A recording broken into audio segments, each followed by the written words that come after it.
This episode of Tales from the Backlog is brought to you by the patrons of the Tube Podcast Network.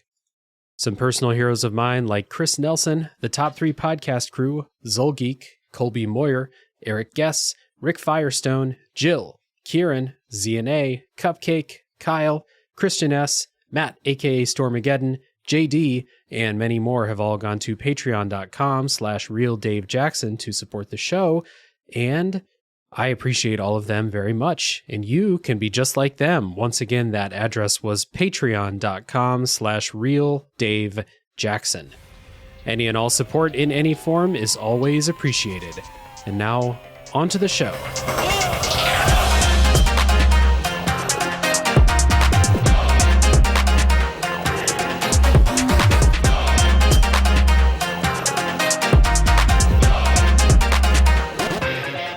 Hello, everybody. My name is Dave Jackson, and you're listening to Tales from the Backlog. This is a video games review podcast where each week I'm joined by a guest to take a game out of the backlog and talk about it. My guest today is a friend of the show, loyal retainer to the Shogun, and co-host of Gaming Together podcast, Nave. Welcome back to the show, dude.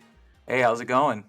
Good to have you back. You've been on a couple episodes of the show before. For longtime listeners, you may recognize Nave's voice from our episode about Untitled, and then more recently, we did an episode about emergent gameplay together. So good to have you back on the show to talk about Like a Dragon Ishin today. And before we get into Ishin, like I said, Nave is one of the hosts of Gaming Together podcast. So Nave, can you refresh people? What's going on Gaming Together?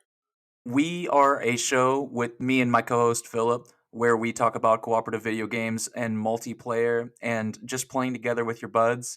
We're going through a transitionary period. My co-host is actually getting deployed pretty soon. We still don't know yet, so we're kind of just taking it easy right now, and then it's going to be kicked off to kind of a solo guest-driven show for the time being. Solo guest and rant driven show. Yeah, for sure. Oh, there's going to be rants in this episode. Oh yeah. So yeah, we've talked about it on both the episodes you've been on before. Gaming Together is a really fun show. I listen to it all the time. And again, it's every episode is a co-op game. And if it's not a co-op game, you guys find a way to make it a co-op game. And that the logistics of all of that are truly amazing to me. To do a pretty regular, like weekly show all about co-op games. So awesome stuff that you guys are doing. I really like your show. And yeah, welcome back on the show. Today we're going to talk about Like a Dragon Ishin, which is an action RPG originally developed by Ryuga Kotoku Studios and published by Sega for PS3 and PS4. In Japan only, though, in 2014. There's a remake for contemporary consoles in 2023. Today, we're going to talk about the remake. So I have come up with an elevator pitch for Like a Dragon Ishin, and this is a Yakuza series spin-off set in the 1860s with a cast of familiar faces. Literally. What do you think, Nave? I wrote down, if you have ADHD and like dancing, karaoke, chicken racing, and cold-blooded murder, then this is your game. All of those things. Yeah, you can't have one of them without the rest of them. This game took me about 25 hours to play. I would say 25 to 30, something like that. I skipped most of the side content in this game. We'll get into why, but yeah, 25 to 30 hours for me. And Nave, for you, how long did this game take you? I literally just rolled credits on this game 2 minutes ago. And the end result screen says 56 hours and 10 minutes. So okay, yeah. So you got into a lot more of that side content than I did, I feel like. Yeah, mileage may vary. Yeah. I played this on PS5. I'm assuming you played this on Xbox, right? Yes, sir. Okay, yeah, no issues with the Xbox version? There was this really odd texture, like low-res texture pop-in kind of thing, but really that's it. I'm not sure if that's on the PlayStation edition, but... Kinda, sometimes like in the order that like games load stuff in, they'll load in like the base stuff and then like the nice textures later. It was a little bit more noticeable in this game, for sure, but no major issues on PS5. like how noticeable was it? Like, so it would be if in the middle of a cutscene, it's like jumping between character to character. Almost every single time it would move to a new character, it would be Oh. a low res version of the character for half a second, and then the high res would. And I just kind of got used to it. I was like, okay, whatever. That's just a quirk. Okay. Yeah, for me it was just like transitioning between areas of the map was the main thing, but definitely not in cutscenes like that. That sounds kind of freaky. Oh Um yeah. so the spoiler policy for today's episode is a regular episode of the show, although this is a Yakuza game. So if you know the series, it's all about story, it's all about cutscenes, it's all about side content too, but these are stories with tons of plot twists and backstabbing and people you thought were dead coming back to life. I mean, if you know what to expect, you know what to expect, but we're not going to spoil that stuff for you in the first, you know, section of this episode. So if you haven't played, check down in the show notes. You'll see a timestamp for when the spoilers begin for Like a Dragon Ishin. So we begin every episode by talking about our histories with the game. And for both of us, I know that we both have a long history with the series. So, Nave, I'll kick it to you first. What's your history with the Yakuza series? And then why Ishin? Why did you want to play it? Well, I've been a long time prophet of this. We're just not a prophet, but I've been evangelizing the series for everybody around me, and everyone knows that I've been a huge stand for this. Even the spinoffs like the Dead Souls on the PlayStation 3 and stuff like Mhm. that. I love them. Just anything with my man Kiryu, I just want to be totally a part of it. And Mhm. I was so excited to see Inshin because this game wasn't localized as far as I'm aware for Americans, right? Right, right. And so this was something that we just never got to take part in. So it's a brand new series for us over here, and boy, is it awesome.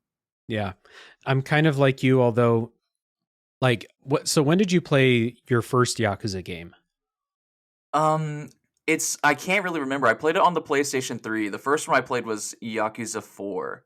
Okay. And I beat it, but I didn't exactly know because these games are so overwhelming. The first time you play them, there's so Uh-huh. many names and people and stuff, especially when you jump right into the middle like I did. Right. And I started to play 5, and I quit for a while. And so whenever everything came to the Xbox, that's when I really took a deep dive. And Mhm. I started with 0 and worked my way all the way through to Like a Dragon over the course of like 3 years. And just this has been like my Game of Thrones. Like I've been religiously just every time I'm sitting down for dinner, I watch a cutscene of Yakuza. I've got this has been my ritual for the past 3 years. Hell yeah. Yeah. So probably pretty similar to me then. Like the last 3 or 4 years, I've played all 8 of the main Yakuza games, including Like a Dragon. And then it's one of my favorite series. I mean, even little peek behind the curtain, even before this game came out, I had invited you to come on because I knew you're a huge fan of the series. So it was about time we talked about it together. But yeah, I love this series so much. Yakuza Like a Dragon was one of my favorites from the year that it came out. And so Like a Dragon Ishin, again, not only was it like the one that we never got, but it also got like really great reviews. Like it was like over 90 on Metacritic and stuff like that, the Japanese version. So when we knew we were going to get it, I was like, oh yeah, day one, I'm going to go to GameStop after work and pick it up, like that type of game. So I was really excited for it. To get into some opening thoughts about it, I think this game's all right. Like it's not in my top half of my favorite Yakuza games, but that being said, like if I'm saying that this is like, so I've played 9 Yakuza games now. If I say it's like number 7, that doesn't mean it's a bad game by any means. It just means like the ones that are above it are just really fucking good. And this one's okay. And I enjoyed it okay. I enjoyed the combat in this more than the rest of the series. And the story and setting were interesting, as they normally are in these games. But I kind of came out of it just thinking like, hey, this is fine. If you're a fan of the series, play this. If you're not, maybe give it a shot, but there's other places to start, I think. How about you? I think one thing to take away from this after beating it is that it's very noticeable how this is a enclosed experience where, like, all the other Yakuza games kind of connect to one another and are continuations of one another. Where Yeah, this game, even Judgment, they knew they were making Lost Judgment afterwards. Where this game, there's no sequel, there's no prequel, so right. everything's kind of just they're stepping on the gas for a lot of things. Yeah. I do agree about the combat, though. The combat is probably a lot more fleshed out than usual, except maybe if you're thinking about like Yakuza, like the Kiwamis or like Zero, where they have multiple Zero, fighting yeah. styles and stuff. Hmm. It's very similar to that, actually.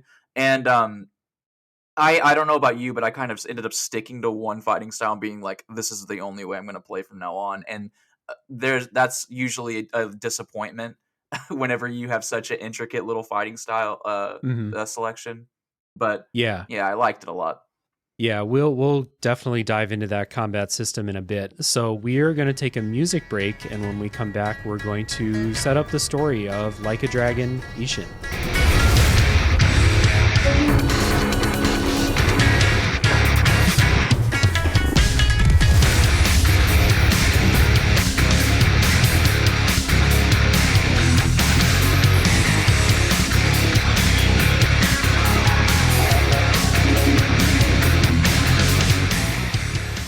So in Like a Dragon Ishin, the first thing you're going to notice if you're a fan of the series, like the two of us, this was part of the draw for me, is that the character models, the faces, the voice actors, they're all exactly the same as the main series. So your protagonist in this game looks like Kiryu from the first 7 Yakuza games, has the same voice actor, almost the same personality. And a lot of your other side characters are exactly the same character models, same voice actor, same personality.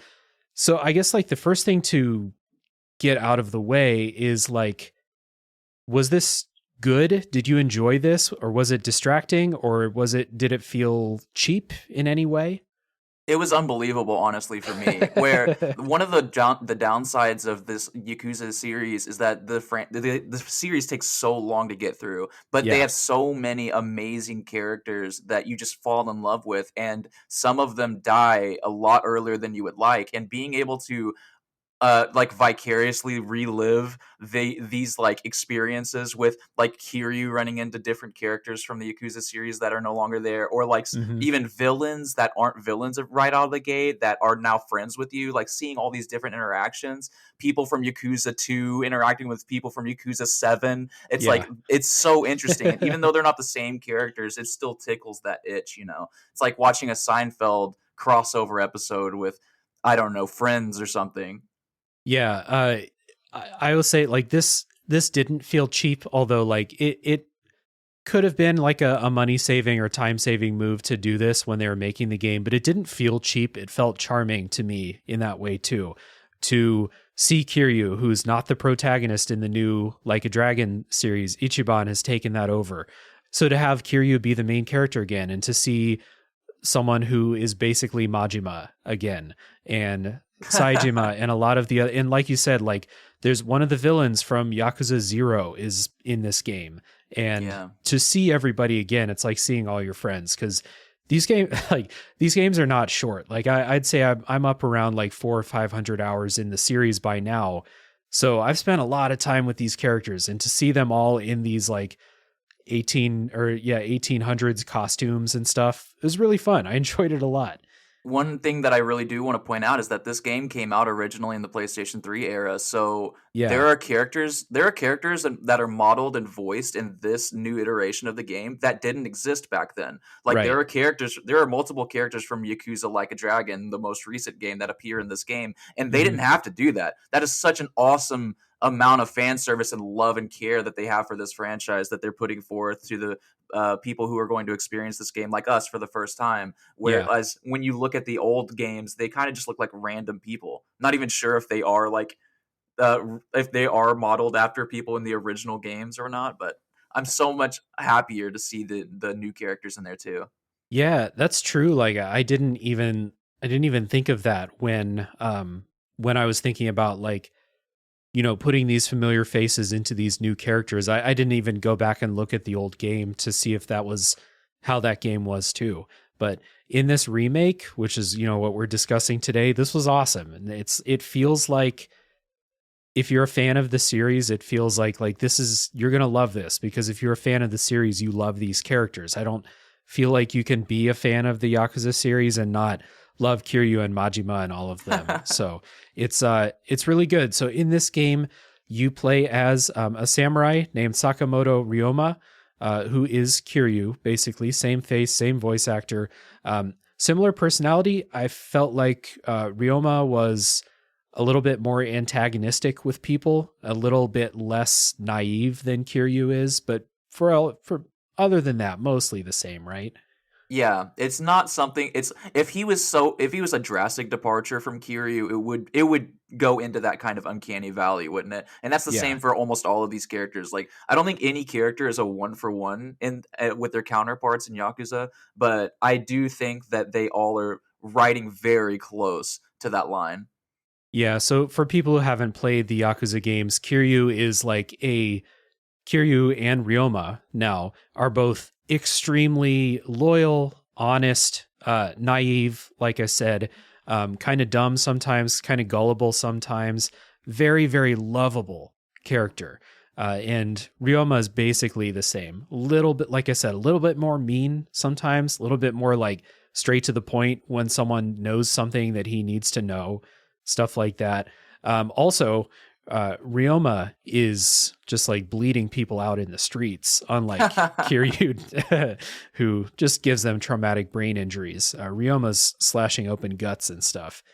So that's another different thing. I had a funny story. So my girlfriend was watching me play this, and she's never seen a Yakuza game before. And I saw someone, bullying a lady in the street, and I went to fight them, and I, knocked them down and stabbed them and shot them in the head. And she's like, "You're killing them over this?" And I'm like, "No, I canonically do not kill people." Yeah.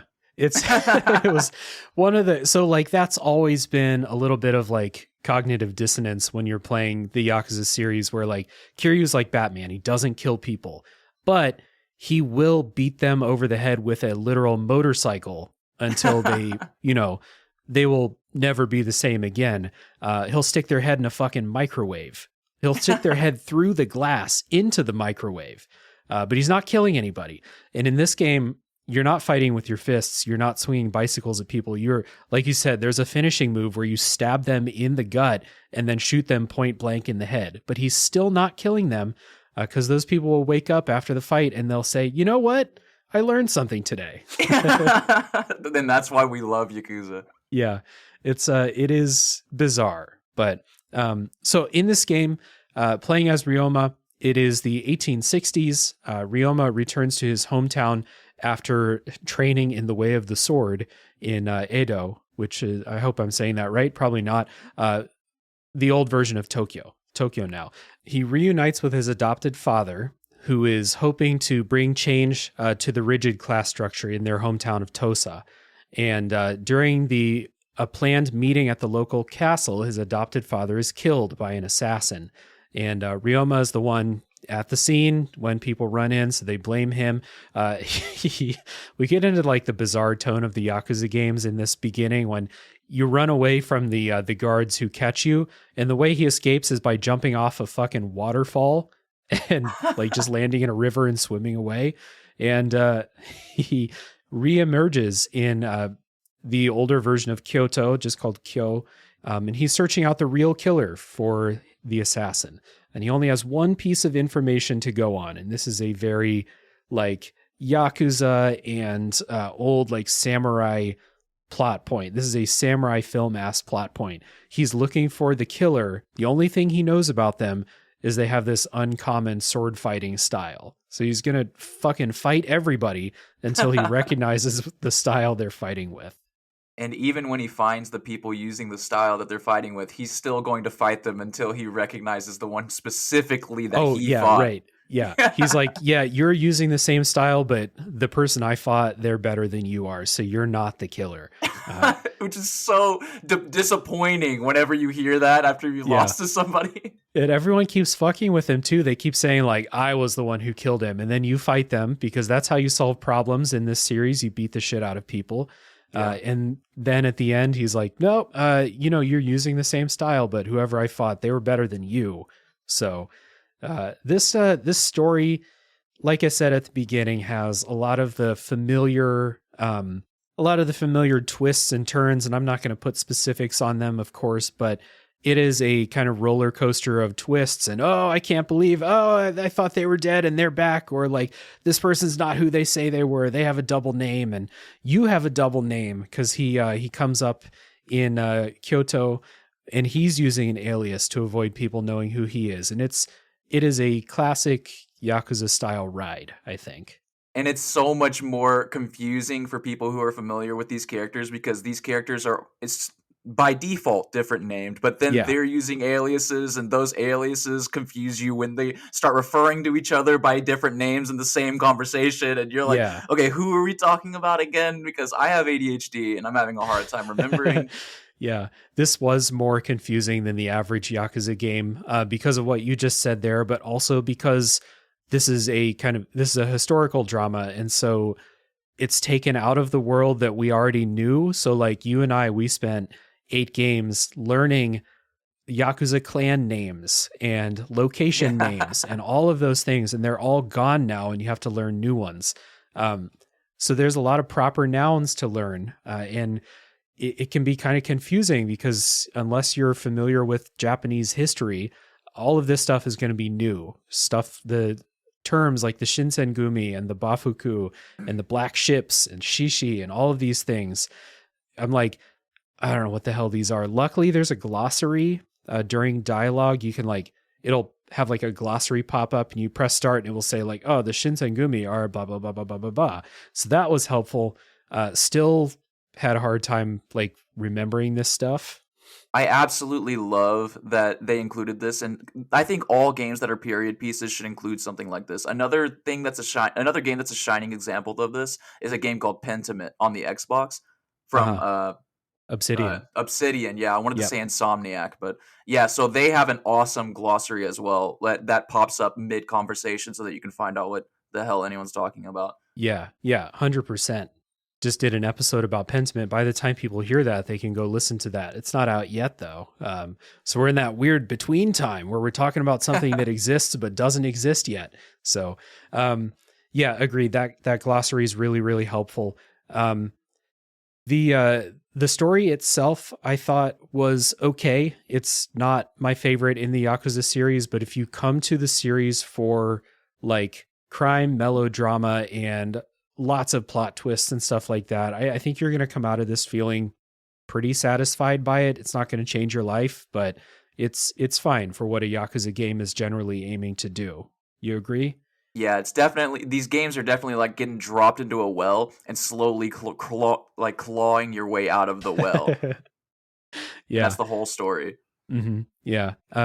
This game is told in the classic Yakuza storytelling method, which what I mean by that is tons of dialogue and tons of cutscenes.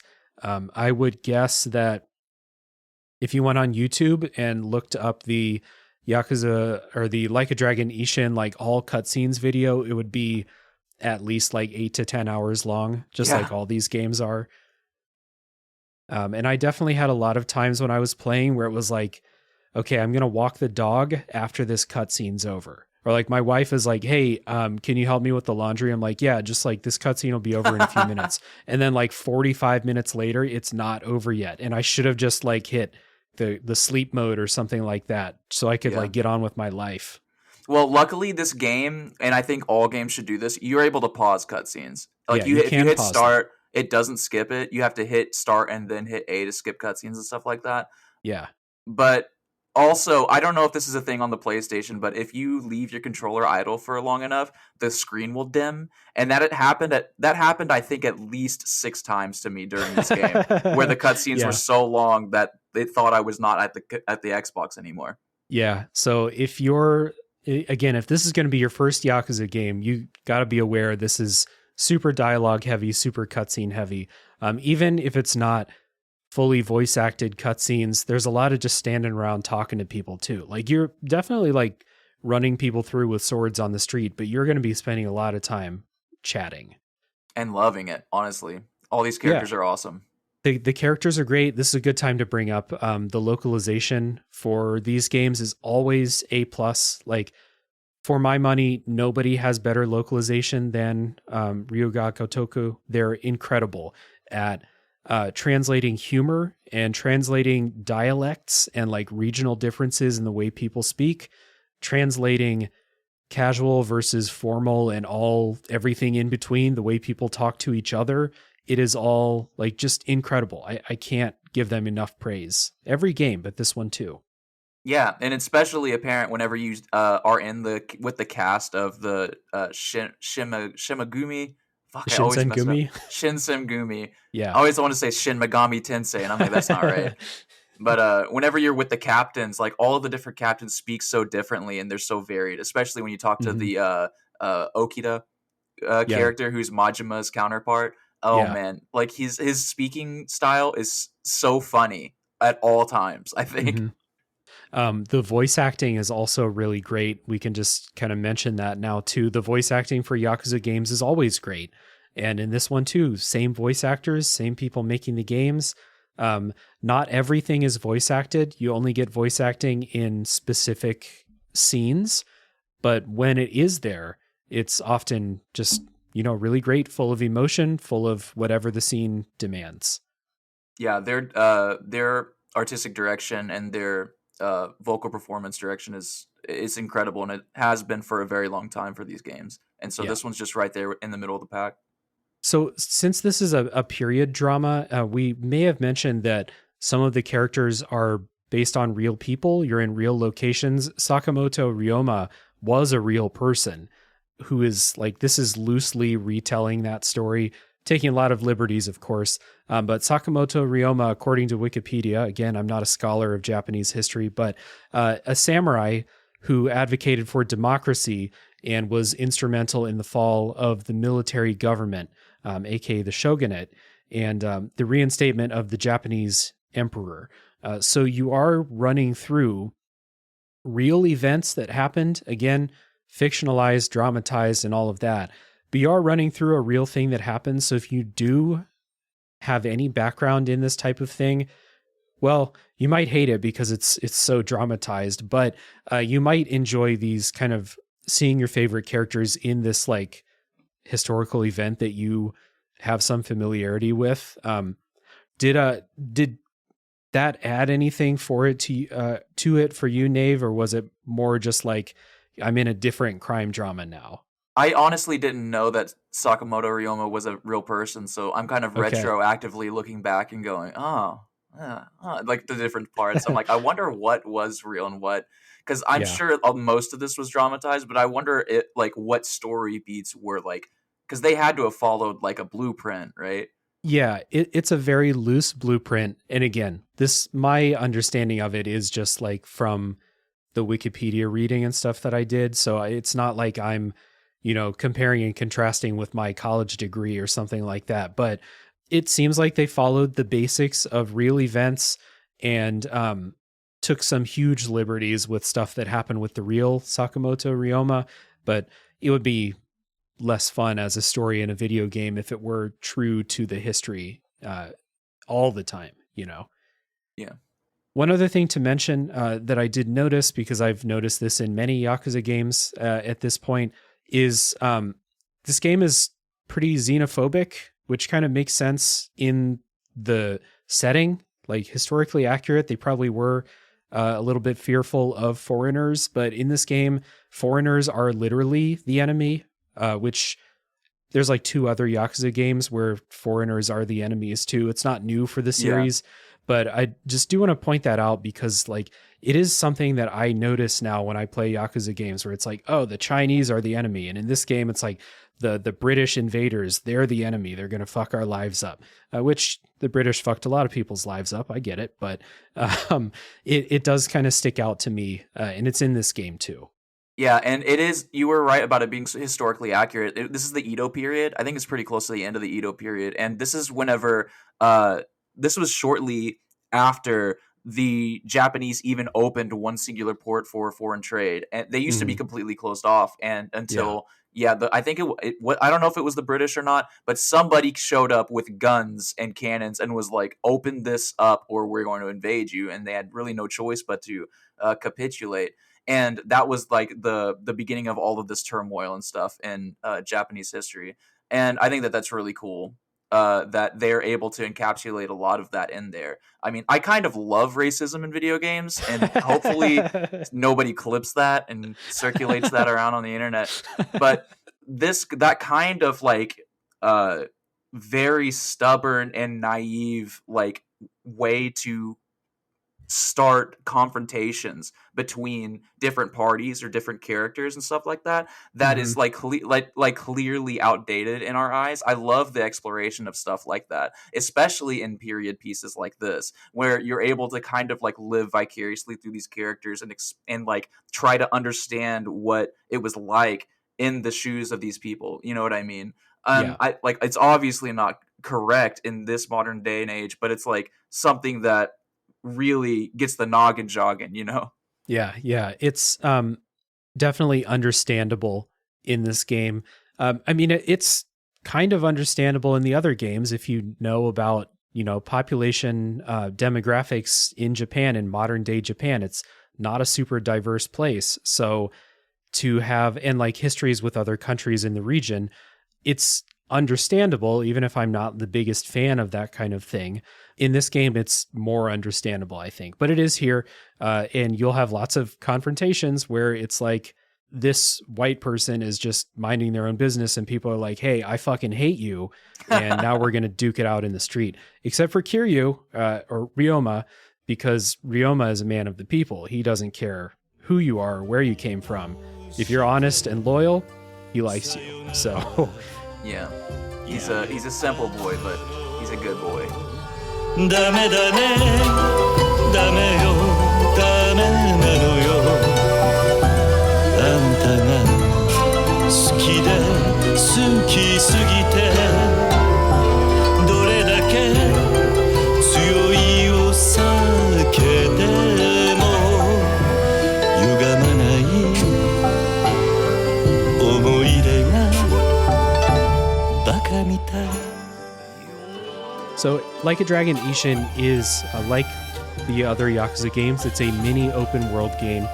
You're not in the usual setting of Kamurocho in this game. You're in Kyoto, as we said, but it's a historical version, dirt roads, people walking around on foot, all that stuff.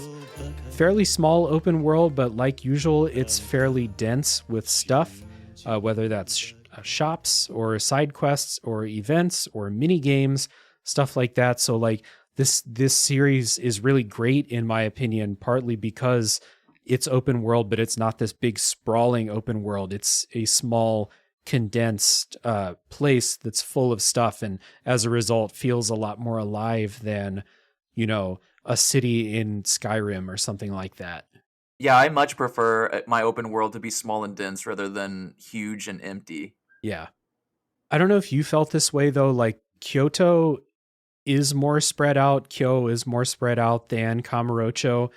And unfortunately, like the two most common places that you need to go to, your like guest house and the Shinsengumi barracks, are so far away from each other that like you're going to make that straight line run or fast travel and go through, running to the fast travel point, going through that thing to get back and forth from these places so many times that this wore on me, like the layout of this, more than Kamurocho ever did, or the other, Yokohama or something like that in the other games. Yeah, there's a problem with the main hub of Kyo where it's not a big loop like Kamurocho is, where like if you're down in the bottom right corner where the inn is, you have to go like left and up to get to the top part of the map. You can't just go up directly because there's a big river right there. And there is the fast travel point. I do wish the fast travel was a lot closer to the inn, because you still have to walk a slight ways out of your way to get to that fast travel point. And the other nitpick I have is when you select the fast travel point, there are a couple of fast travel points that are outside of the main hub of Kyo that once you select them, you don't see precisely where they're going, and they're all just Japanese names. So you just have to memorize which one is which. Yeah. And it's really apparent when you're in one of those outside of the main Kyo, like you're outside of Shinsegumi headquarters. Now you have to like just remember which one goes where, and you're not allowed to look at the main map of Kyo while you're in that screen. Yeah, if you're just going by names, like the name, I wish I could say that I'm cultured enough where like just the names of those places meant anything to me, but I couldn't remember like the name of the district where the guest house is. I needed to see it on the map. Otherwise, I'd have no idea. But that being said, I did enjoy like this change of setting for this game. This historical version of Kyoto was cool to see because just like Kamurocho and Yokohama and all the other places, it's really lovingly crafted with stuff to do, and it looks really nice. Like you said, that river going through the middle of the city is kind of annoying, but like I've been to Kyoto in real life, and I remember how the city's laid out, and it's kind of cool to see it in that virtual tourism way, just like it was cool to see the places in Tokyo that I've been in the other Yakuza games. So like, yeah, I was annoyed running back and forth from place to place, but more often I was like, this is really cool to see this other place I've been brought to life in the video game. I always love it. I absolutely love walking around and just staring at stuff too. And this game is so lovingly crafted, the way that like there's so many little details all over the place, and the way that characters kind of like the little NPCs kind of walk around or interact with each other, or like the shopkeepers like always yelling trying to get your attention as you're walking by. I don't know. There's something really awesome about that. I do also like the flavor of having the fast travel. Before in the regular Yakuza games, you get in taxis, and now you get in these little boxes that two people carry you to the location. And I'm just like, that's such a funny, and I'm assuming is historically accurate, but it's still so funny. Like, especially when you're on a mission and you have 3 friends with you, and then you fast travel, and just thinking about all 3 of your big burly Yakuza guys getting in there, and getting in the palanquin and like a little clown car situation. That's so awesome. Yeah, it's really cool. So like small annoyances aside, it's amazing the way that they bring these places to life in a cool way. So when you're going around the open world, as always, you will get into tons of in quotes random encounters around the city.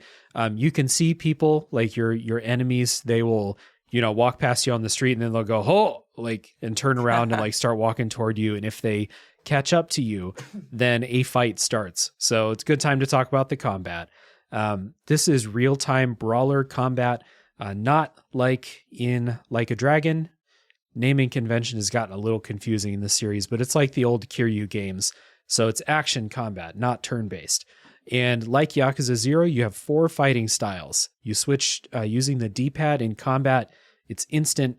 You can switch anytime you like. There's no penalty. So the 4 are swordsman, where you fight with a katana, gunman, where you fight with a pistol, brawler, which is just fighting with fists like the main Yakuza games, and then the last one called wild dancer, where you fight with both a sword and a gun, one in each hand. So Nave, which of these combat styles did you use the most? I had to go with Wild Dancer. Yeah, it's the best. Yeah, it's so fucking I don't know how cool. you can avoid it. Yeah, there's something really awesome about seeing Kiryu spin around and shoot a pistol, just willy-nilly. I love it.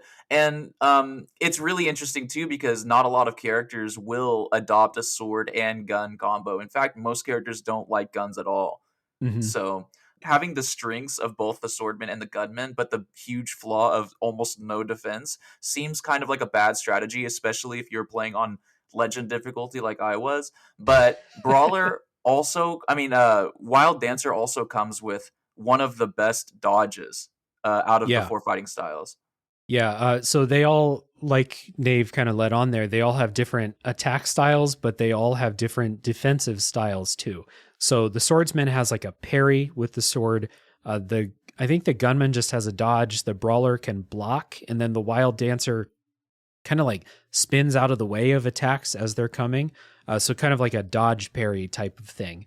And I fucked with the Wild Dancer pretty much all of the game too. It's just by far the most fun to play as. And then the Wild Dancer does less damage, so during boss fights I would use the Swordsman sometimes, but I didn't really do the Brawler style. It's just really boring compared to the ones with the swords, in my opinion. And the Gunman very sparingly, although so they take the character models from the regular Yakuza games for your characters, but they also take the enemy types. So people, if you're familiar with the series, you remember the big burly dudes who swing couches at you in the other Yakuza games. They're in this game too. They're swinging barrels at you. And it's really fun and satisfying to just stand back and just shoot them with a gun instead of dealing with the whole dance you had to do in the other games with them. It's really cathartic. Like, someone who doesn't understand the struggle of fighting those guys will never get why I'm the big old grin on my face while I'm just shooting him for 5 minutes straight. Yeah, because the gunman damage. Yeah, the gunman style doesn't do much damage, but you can, if an enemy is stationary like those ones, you can just kind of stand back and chill and just kind of whittle their health down. It's interesting playing with guns in this game because in the other Yakuza games, you can pick up guns as drops very late in those games. And they're kind of oh shit, I have a gun. We're in business now. But in this game, you start with one. So it's just part of your toolkit. Yeah. Speaking of doing no damage, the brawler fighting style becomes obsolete almost immediately because there's no real way to make that do more damage. Even if you start leveling up all the way. Got things to complain about after the spoiler wall about this fighting style, but man. Well, all right. So you played on Legend difficulty. Is that the highest difficulty?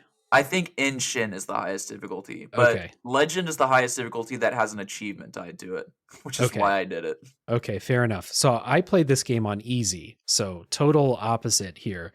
And I play all of the Brawler Yakuza games on easy because frankly, for as much as I love this series, it's not because I love the combat. I think the combat's pretty mid, sometimes really bad in these games. And so I play them on easy. The reason I do that is because I think that these Yakuza games have truly terrible boss fights, throughout the entire series. And in this game, I think they're better. They're still not good, but they solve one of my main problems with the boss fights in the rest of the series where they're okay, this is a boss fight. How are we going to make this difficult? Okay, he's going to parry everything you do and he has 8 health bars. That's how they design boss fights. And that's not how it works in this game. So they're a lot more manageable on regular difficulties. Was that your experience on Legend difficulty? Boss fights are so unfathomably unbalanced. It is not fun. Yeah. I am with you that I really dislike Yakuza fighting. I genuinely just don't like. I don't even think it's mid. I think it's low. I never liked any of them. It's always a bad point in the game where the cutscene ends and I get into a big fight. I'm upset. Yeah.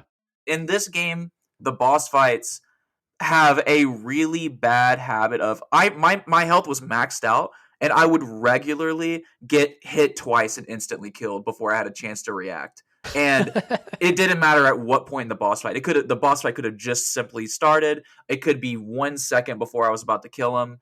And that was a regular occurrence. And so the more boss fights that you would have to do, the more apparent that became. Because some chapters, they're very spread out. And then you get to the last chapter and there's 100 in a row. And so it's agonizing sometimes. But even with that being said, I think these games are still worth playing. Just don't play on easy. It's totally acceptable to play on those. The only reason I ever do anything else is because there's an achievement for it and I can't help myself. Yeah. This is an official recommendation from me, and Nave agrees. Play this game on easy. Play all Brawler Yakuza games on easy. They just do not do difficulty in an interesting way. It will never happen. So just play it on easy. You're not going to miss anything. You're supposed to be a really powerful character anyway. So just do it. Beat the shit out of those people. But that being said, again, I do think that this game's combat system is more fun than pretty much all of them in the series, like all the action combat ones, except for Kiwami 2, I thought was pretty fun.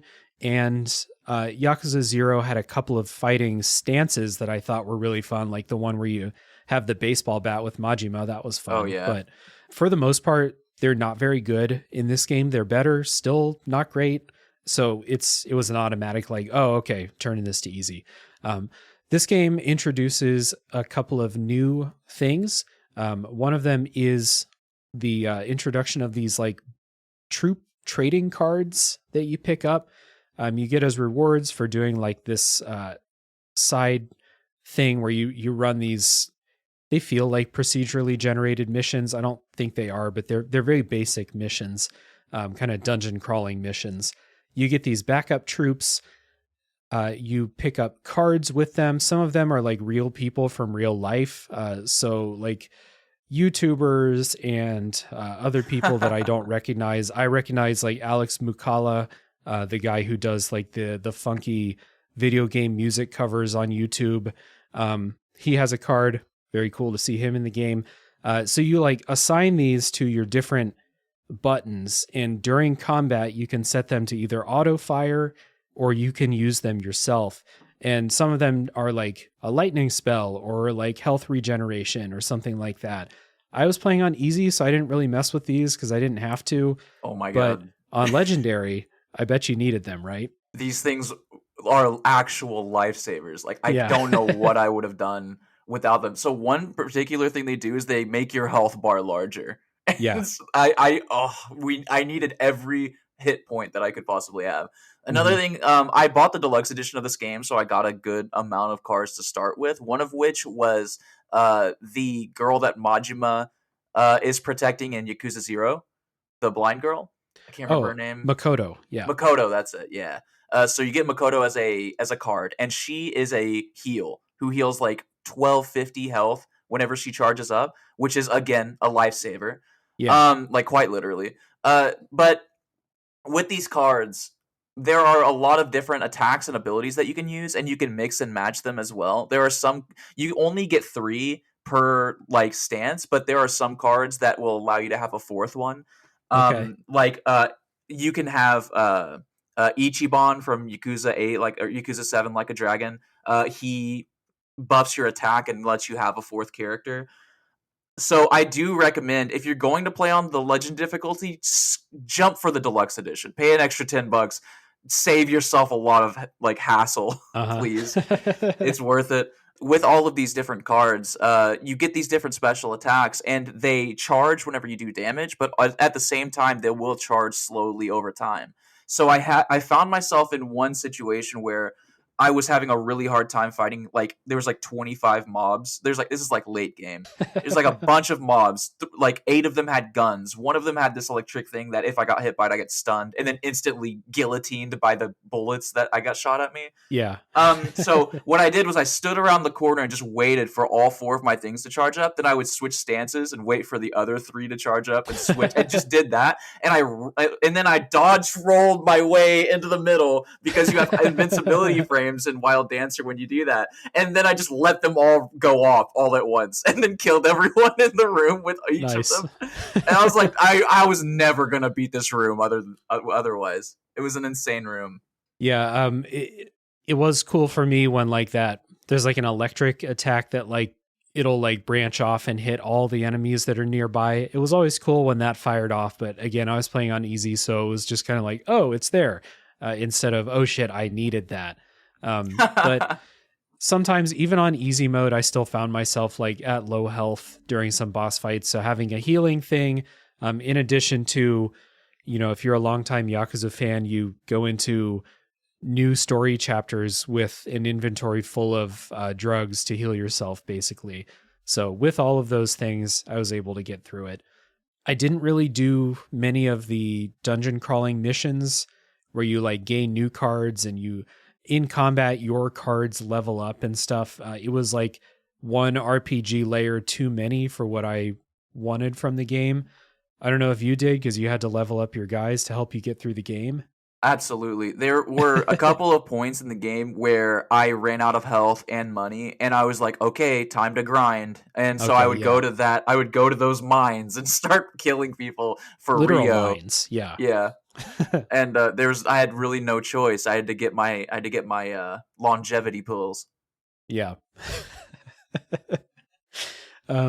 So that's kind of an intro to one of the side activities that you can do in this game. But like every game in the series, there are a lot of side activities to do, chiefly the sub-stories, which among fans of the series are famous. These are the side quests that you do. A lot of times you'll be walking from place to place, and someone will stop you. A lot of times, like, on the path from one main story quest to the next main story quest, you'll get stopped to introduce you to side quests. And these are normally one of my favorite things in the Yakuza series, because like the grand stories in this series are always these like really melodramatic, serious, self-serious, no, not self-serious. They're kind of having fun with it too, but very melodramatic stories. These side stories, these sub stories as they're called, are often the game's sense of humor and a lot of like the heart in the game. You'll find yourself in really goofy situations, and then at the end everyone learns like a really amazing lesson together, and it's cheesy, it's goofy, it's heartfelt, all of those things in the sub stories. What did you think of them in Ishin? It's not my favorite group of sub stories. I played a lot of this game, so I got distracted by a ton of these. Are we allowed to talk about some of them, or are we spoiler warning the sub stories? I don't know. I mean, you just give one of your favorites. It's not a big deal to spoil a tiny side quest, I think. It's good to just give for someone not familiar with Yakuza, maybe like an insight into these. One of my favorite ones was I walked past this group of children. I don't know if you saw this one, but on my way to the Shinsegumi HQ, and they were playing house, and they needed somebody to play with them. So they picked me for some reason, the big scary samurai walking by. Of course, Ryoma with the heart of gold was like, I'm disappointing these children. I have to. They're the future of Japan. I have to be there for them. And so he decides to play house with them, and they decide that he's mom. And so he's going to be the mom of the house.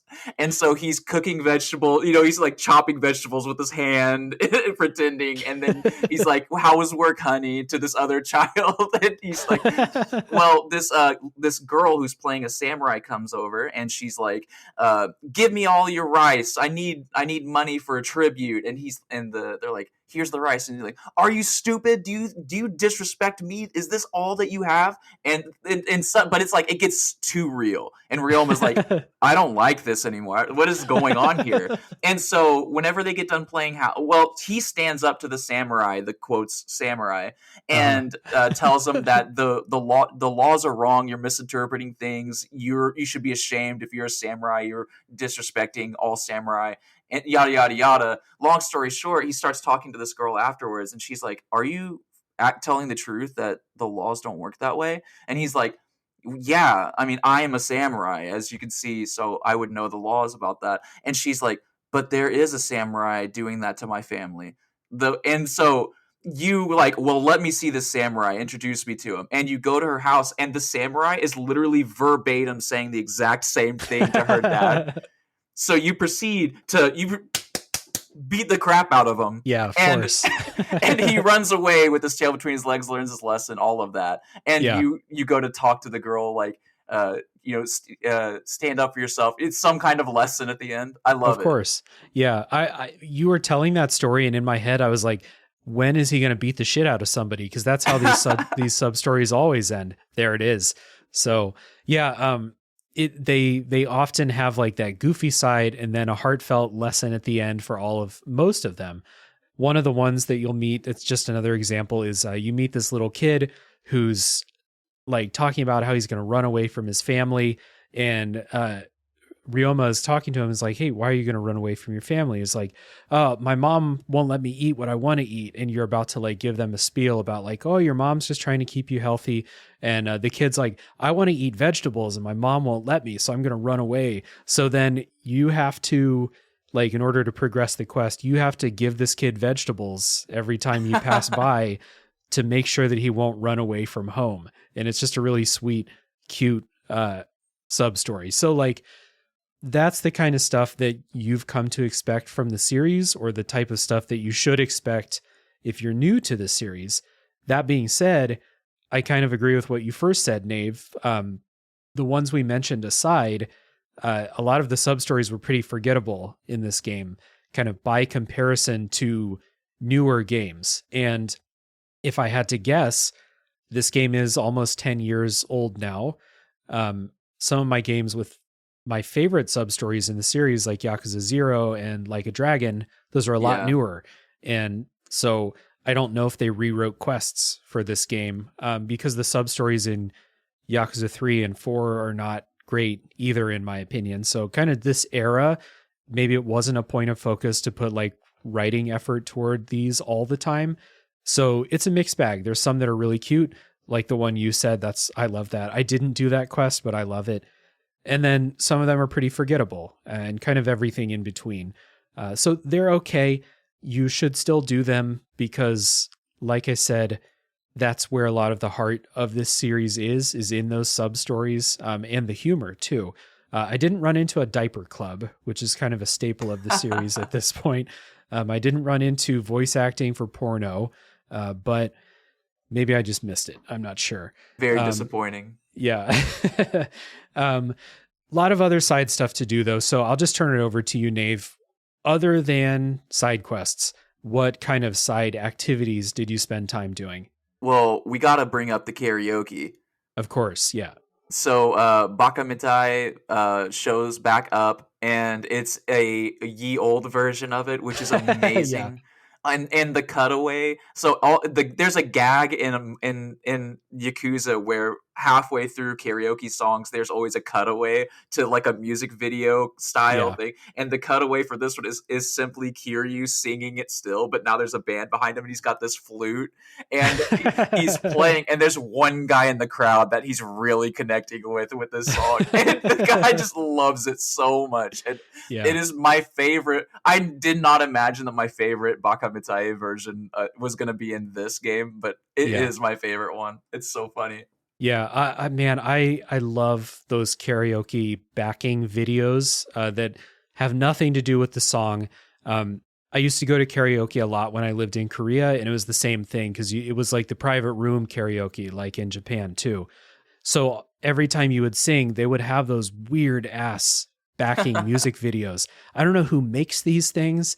I don't know if they take like music videos from other songs and just like put them in the background of the song you're singing. I don't know what the fuck's going on with them, but they're hilarious. They never fit anything. They're great. I wish I had some. I've never been to karaoke, and I have friends who always want to bring me out, but it's like big club karaoke where there's a million people watching, and I'm like, I can't do this. Yeah, no I love that version of it too, but like the version of it where you rent a private room and then just because like when you go to karaoke at a bar, you have to wait like 45 minutes in between singing. And when you get the room with your friends, it's like fucking playing Rock Band and singing together. You don't have to wait. You just sing all the songs you want to sing. It's great. Yeah, that's basically been that's my private room karaoke, is inviting my friends for Rock Band night. Yeah. Yeah.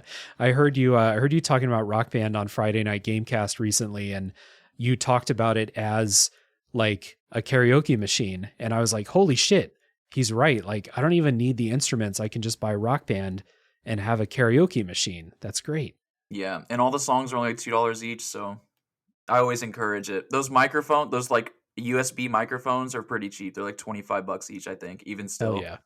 So other than karaoke, I did a lot of, there's a dancing mini game in the theater where Kiryu does a very stylish and graceful dance. It's similar to the dancing mini game from Yakuza 5 with Haruka. I loved that in Yakuza 5, and I loved it in this game too. This game's version of the batting cages is hilarious. Someone shoots a cannon at you, and you literally just slice the cannonballs out of the air with your sword like fucking Fruit Ninja. I played that until I beat all of the stages. So I didn't do a ton of like side quests, but I did a lot of dancing, a lot of the fruit ninja with cannonballs.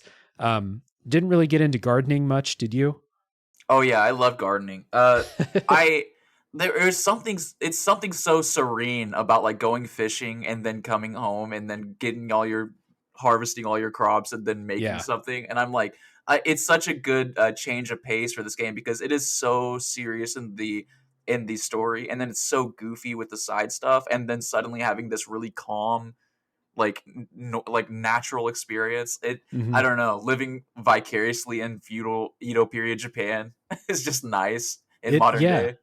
You can play this more so than the other Yakuza games. You could play this as like a slice of life type, like I'm going to go in the city, I'm going to kill a few people in the streets as you do, and then I'm going to go fishing, then I'm going to go home to my countryside home, do some gardening. There's a cooking mini game that I thought was really fun. Like I love the cooking mini game, and then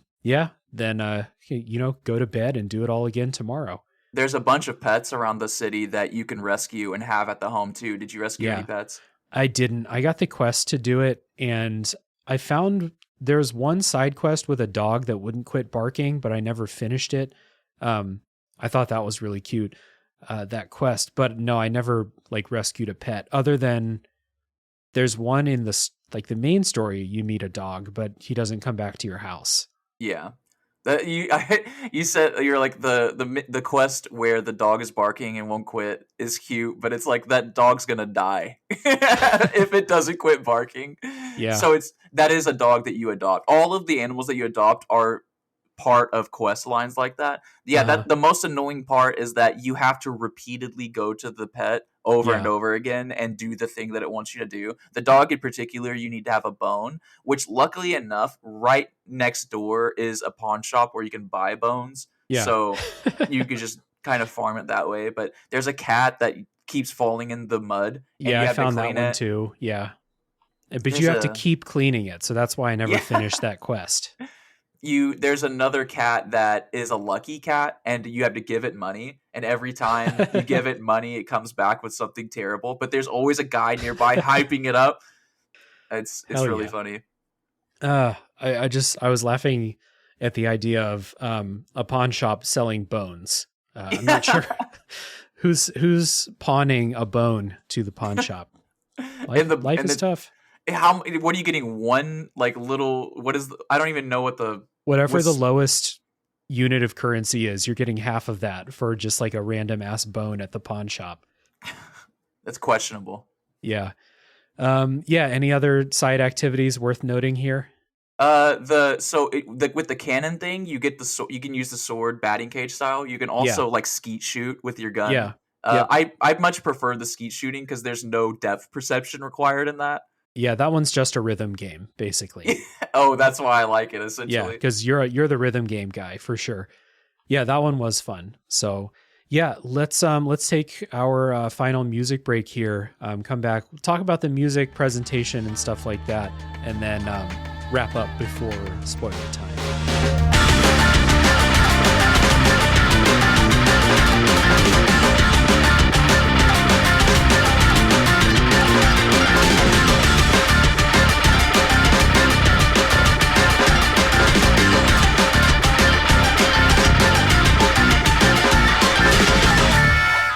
So, Like a Dragon Ishin, we talked about this before, but this, for a game coming out today, it doesn't really look like, a quote-unquote next-gen game. It looks like Yakuza 6 and Kiwami 2 and Like a Dragon. It looks like all of those games, but it does look really good, especially when you get in the cutscenes, like the fully rendered cutscenes, the ones where you can see every pore on people's faces and everything else is really lovingly made.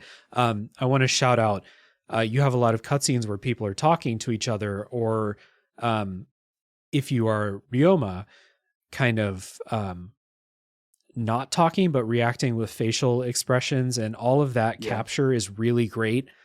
So like people's lip syncing always is on point.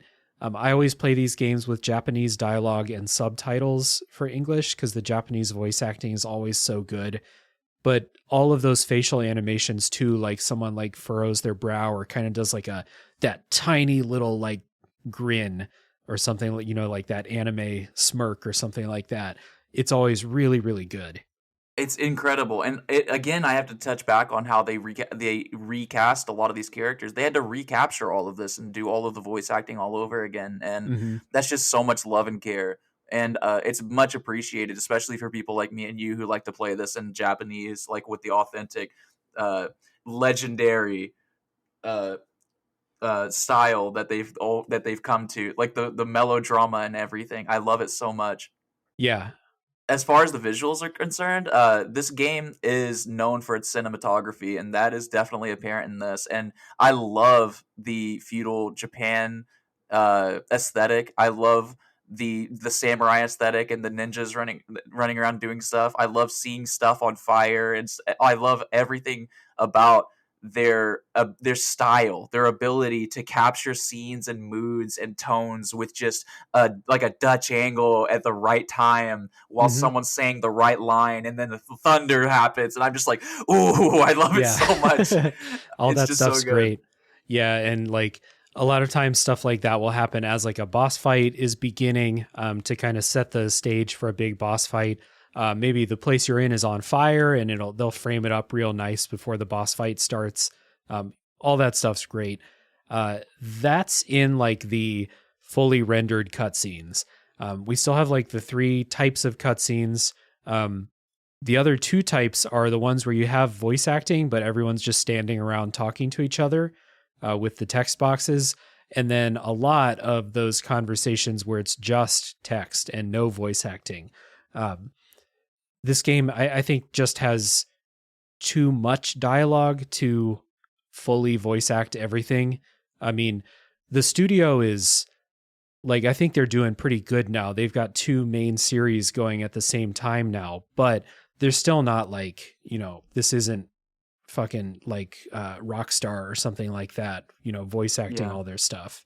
I think it's important too, because it's like kind of the style now at this point, where there's like 4 different versions of dialogue that you could have with this fully realized cinematic cutscene with voice acting, or the half cutscene with voice acting but still has the dialogue box there, then the dialogue box coming across the screen, which is like classic PlayStation 3, PlayStation 2 era anyways. And then you have and each one has its own like unique quirks about it too, where like some of the funny, like there's like stock movements that they all like, there's like 400 different movements that the character can do with different voice lines, and sometimes like they have the hand raising, or they do the hand moving in front of them. And I don't know, there's something really charming when you've kind of like grown to love this stuff over 500 hours of playing. Yeah, definitely used to it at this point. But those full cutscenes are always really good. Always enjoyed those. The music in this game is composed by 2 people who have the main credit, Chihiro Aoki and Hidenori Shoji. This is kind of when you're in battles and boss fights and stuff. It's the usual pumped up Yakuza battle music. A lot less electronic than Like a Dragon's soundtrack was. More replaced in this game by traditional or maybe era appropriate instruments and stuff like that too. A little bit less electric guitar and rock and electronic stuff, but still a lot of music that's there to get you pumped up. Yeah, it's definitely like that workout style of music. And I think, I'm not sure, I just don't really connect so much with the music, or maybe the music is so good that it like incorporates itself into the scene to the point where I don't notice it, which is like, what is it that in Brutal Legends, like if you're a good roadie, then no one will even know you're there. Maybe that's kind of how the music is supposed to be in the middle of action sequences like that. Yeah, it's definitely not. It's not one of those game soundtracks where you're gonna play it for a while and then be humming melodies later. It's just, this series has never been about that. It's a lot more cinematic soundtracks, and then those battle tracks are usually a lot more amped up. Like I said, in Like a Dragon, it was like straight up like electronic I don't have better vocabulary for it, but yeah. But the music is good. It's always good. And all the songs they put in for the dancing minigame and for karaoke and stuff, that's always great. Always great to hear your voice actors singing during karaoke. Always love that because they act it like they're doing karaoke. It's really fun. So yeah, good time to get into some final thoughts and recommendations about Like a Dragon Ishin. So Nave, who would you recommend this game to? I would recommend it to anybody who has an eclectic taste in media, anybody who like reaches for a bunch of different styles of different genres of games. Anyone who enjoys brawlers is going to enjoy the combat particularly. But even if you don't enjoy brawlers, which is it seems like Dave is in that boat, I also do not really enjoy the brawler archetype. But I really enjoy the drama, the twists and the turns that these stories are capable of.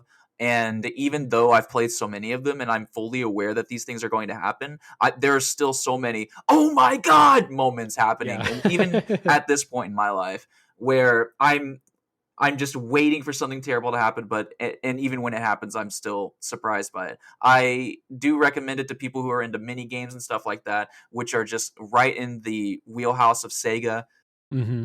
Yeah, I don't know who's not playing these games these days who wasn't even vaguely interested, but if any of this conversation has piqued your interest, you've gotta do yourself a favor and play these. I think a lot of the Yakuza games are still on Game Pass if you're playing on the Xbox camp, but I think these games are worth the price of entry, just bare minimum, because they're gonna get time.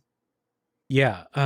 So that's a good point. So one major like subset of people that I would recommend this to, and the Yakuza series in general to, are people who love endless side content. Like if you want to just spend like 200 hours doing everything in a game, doing all these mini games that we talked about, gardening and karaoke and dancing and all of that stuff, then you're going to enjoy this because a lot of that stuff is pretty good. Obviously, it goes without saying, if you're a huge fan of the series, the Yakuza series, then this is going to give you those things that you like about the series. If you're not a fan, like if you don't like the Yakuza games, I don't think you're going to like this because it doesn't do anything different except the setting, in my opinion. And the combat's a little bit better. That's about it. But for fans of the series, this is a kind of a no-brainer. Like you like the series, you're going to like this to some degree. Even if I said it's not my favorite, not in my top half, it's still a game that I enjoyed playing. So that's kind of the groups of people I would recommend it to. Yeah, it's weird when you talk about the Yakuza. It's like if I had to make a tier list of Yakuza games, it would be like the S rank would be divided into sub ranks. So it's like S, S, S, A, S, B, and then it would go to A and B, and that's it. There's nothing below B. Yeah, I've said this in the past, but the Yakuza series is kind of remarkable because I've now played 9 of the games. I liked all 9 of them to varying degrees. There's some that I think are like just fine, enjoyable games, but not super memorable. And then it goes like from that, like a 7 out of 10, all the way up to like my favorites in the series. And it's kind of crazy to me. The more games they put out with this consistent level of quality, they should be commended for it, because like what other game series can you think of that is going on 10 entries now where they're all good? Definitely not Halo. Yeah, like not Final Fantasy. So it's really remarkable. So again, if you're a fan of the series, no brainer, play it. What do you think, Nave? For someone who's never played a Yakuza game, would this be a good place to start? Would you send them elsewhere? This would be a fine place to start if you're more interested in the Edo period, like if you're interested in samurais and stuff like that. But if that's your bang, this would be a good introductory point to the style of game that Yakuza is. But you are definitely going to be disappointed when you finish this and remember that all the other games are taking place in relatively modern day. Yeah. But I always say to people that it's like, if you don't like super Japanese things or like anime or anything like that, this is a great entry point for that kind of person as well, because this is super anime without being anime at all. You know what I mean? A lot of the same same tropes and character archetypes and stuff, but obviously much different presentation. Yeah, I don't think I would recommend this to someone who's brand new to the series unless, like you said, they really want this kind of samurai setting. If you don't care about the setting, if you want the modern day setting or this one, then my recommendation still to play Yakuza Like a Dragon or Yakuza 0. Yes, for sure. I would probably stick with 0 because Like a Dragon is similar to this game where you beat that game and you're like, okay, but there's no more of this. Right. Right. So yeah, a little housekeeping before we get into spoilers here. I mentioned at the top you're one of the two hosts of Gaming Together, and I'm going to put links down in the show notes for Gaming Together so everyone can find the podcast easily. But is there anywhere else you would like people to find you? Social media, stuff like that? Our main social media is on Twitter at Game Together Pod, and we're over there just memeing and just talking as much goofy nonsense as we can on any of the latest news, especially if it's about Activision, Blizzard, and Sony and all of that stuff. I really love ruffling feathers over there about that. We don't take anything I say seriously over there, please. We also use Instagram. That's mostly just an early look at our thumbnails, which are always take a lot of my time. They're always very goofy. They're great. Or yeah. Some silly videos of us playing games or memes or something. Instagram's a lot less interactive with us, but it's a good insight as to how dumb we are behind the scenes. Yeah, you guys are a fun follow on both of those places, especially on Twitter. Like you said, stir in the pot. I'm here for it. I know that you don't actually care in your heart of hearts, so just stirring the pot's fun. So yeah, again, I'll plug. I will say everyone should listen to Gaming Together. It's a really fun podcast. I enjoy the energy that you have and Philip's attempts to keep it on track every now and then. Great times. So recommend it to everybody. Again, check down in the show notes while I'm doing my plugs for my stuff. Just load up a couple episodes of Gaming Together. And I was on there talking about Fall Guys last year. So if you want to hear me on there, that's a good place to start. So yeah, Gaming Together. Check it out. For me, same plugs as always, I guess. Join the Patreon if you would like to support monetarily. I appreciate everyone who does. Everyone who doesn't, I still love you too. Don't worry. Joining the Discord server is a great way to join the community that we built here for this show and a Top 3 podcast, which is my other show. We would love to have everyone in the Discord server. I would love to just spend this whole week talking Yakuza with people. It's one of my favorite series, if you can't tell. So I'm here to talk about it. We'd love to have you. Otherwise, leaving a rating and review, as always, is a great way to show support to this podcast and to Gaming Together. Helps out a lot. So Nave and I are going to take a break, and when we come back, full spoiler time for Like a Dragon Ishin.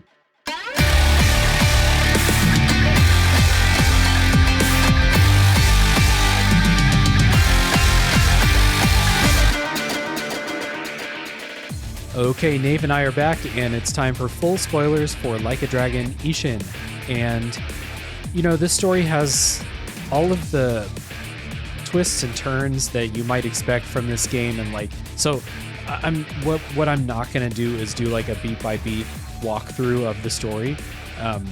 We can just kind of talk about our favorite twists and turns, talk about boss fights that gave us trouble or were cool in some way.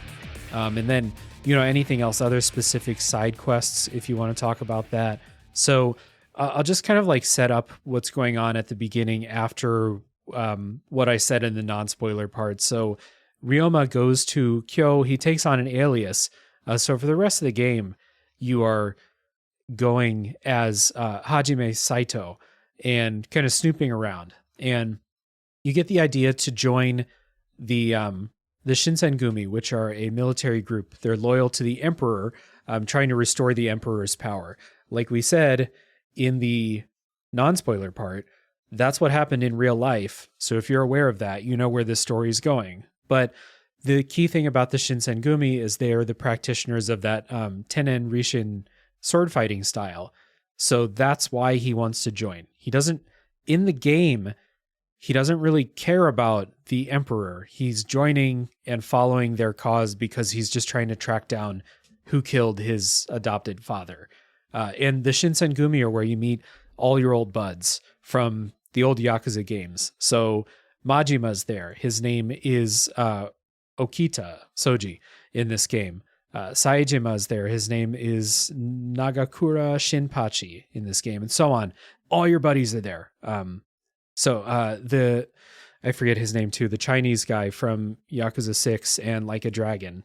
I can't remember that guy's name. Yeah, he's there too. Literally all of them. And then I noticed Akechi from Like a Dragon. He's helping you out too during the game. So like when you meet your Shinsengumi friends, that's when you're going to see all these familiar faces. So like walking into the barracks and seeing like, oh shit, it's Majima and Saejima. Everyone's here. That was like really cool. Yeah, it is incredible. And it's not only relegated to the Shinsengumi, but it's also like whenever you run into Akiyama, he's just a random guy. And then the other dragon in Yakuza 2, I can't remember his name. But the big bad in Yakuza 2, he is another character that's huge in the storyline and all of that stuff. Yeah, he's from like a rival faction. Yeah. Yeah, and then of course Nishiki from Zero and the first game, he's one of your antagonists in the game too. So it's like literally just like naming down the hits. And we kind of mentioned too, one of the antagonists pretty late in the game is Kuze, who was one of the more memorable antagonists from Yakuza 0. So it's like this kind of like seeing all your friends.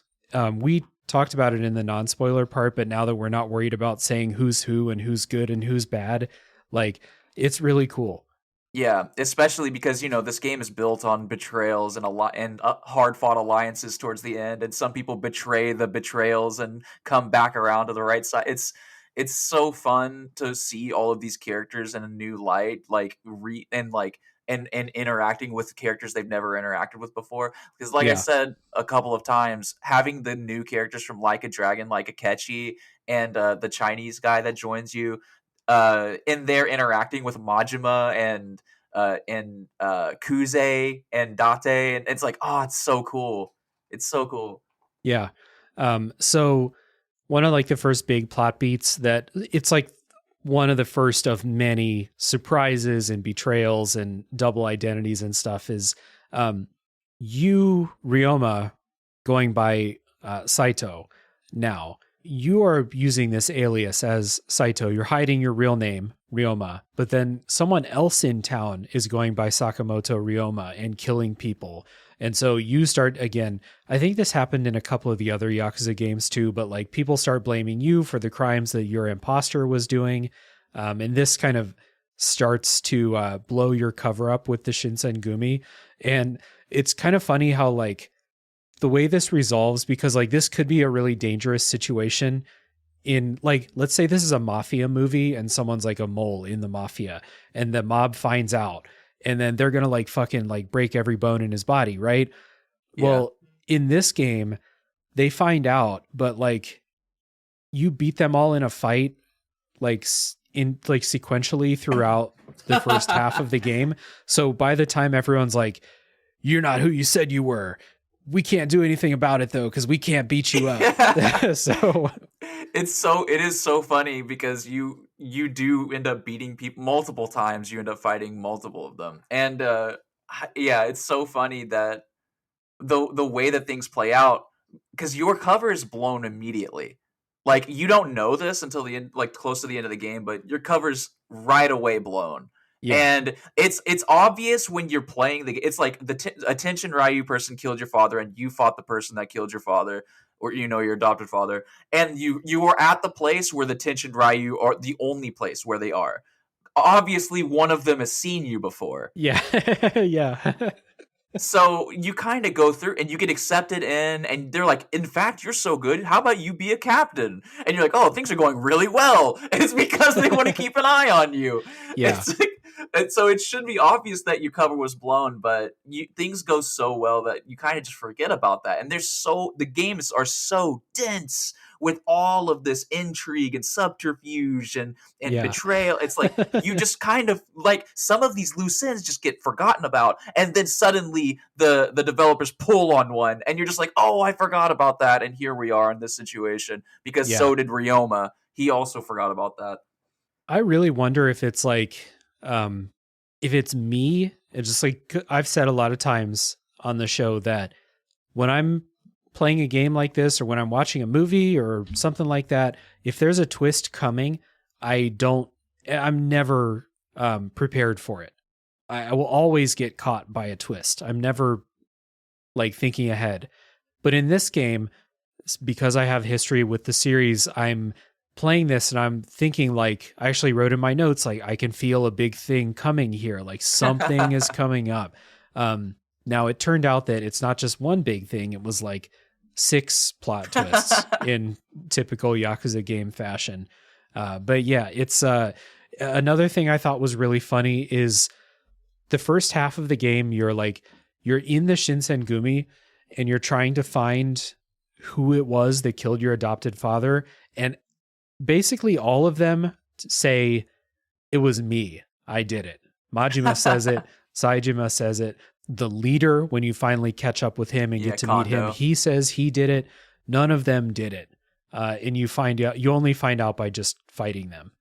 Yeah, and I think it's really interesting because it shows how loyal they are to each other, that they're willing to fight and die for the person who actually did it. And I mean, this jumps a little further ahead, but what's really interesting is that this whole game's it's the moral of the whole game is that Ryoma is hell-bent on revenge, but that is literally just the most destructive thing he could possibly be doing. He's tearing everyone around him apart. He's tearing his relationships with everyone apart. He's tearing himself apart. And when he goes on the mend and he starts helping these two people fix their broken bridge and get over their vengeance quest.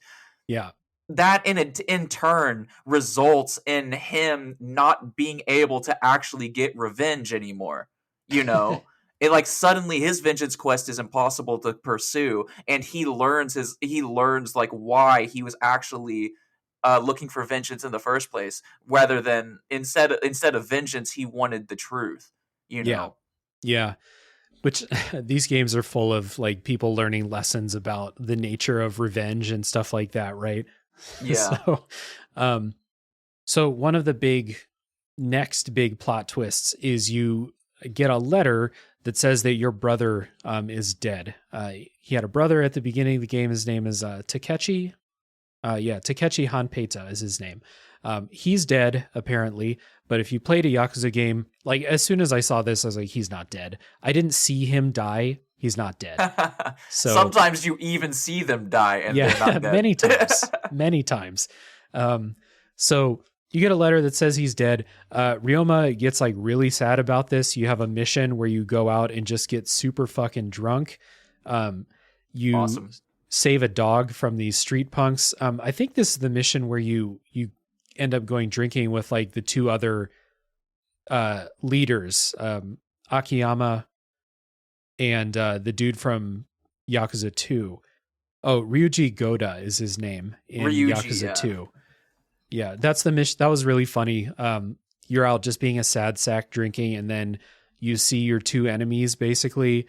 You're like, we're just going to fucking drink together, and then we're going to go to karaoke together. We're going to have a good time, and we're going to save a dog in the process. And then like, I think he gets laid at the end of the night, which would be like the only time Kiryu's ever had sex in the whole series, I think. Canonically. Yeah. I think the best part about that, though, is like you don't just go out drinking with the boys. You have to fist fight them both first. Oh, yeah, of course. Yeah, because that's how people come to understandings in this world, is you have to fight each other first. It's so funny. And the best part is that so the Katsuga and Saigo, they're 2 like leaders of different factions that are kind of not on friendly terms with one another. They're not wanting to be seen with each other, but they respect you so much, Sakura Ryoma, that they are following you until you're done drinking, and you're giving them this whole speech about what you've learned about vengeance and how you should bury the hatchet. And then they turn and look at each other and they're like, I don't know if I can bury the hatchet. And they're just talking for like 2 minutes straight. And then they look at Sakamoto Ryoma, and he's just like yeah, passed out. Yeah. You just reminded me the first time you meet, I don't know his name in this game. It's so hard to remember. Saigo, who's Ryuji Goda in Yakuza 2. The first time you meet him is like early in the game. You're in a bathhouse and you have a boss fight against him, and you were in the hot tub, like the hot spring, when the boss fight starts. So you're naked during the fight, and it just has little steam clouds covering your junk as you're fighting him. It's very so funny. Yeah. Yeah.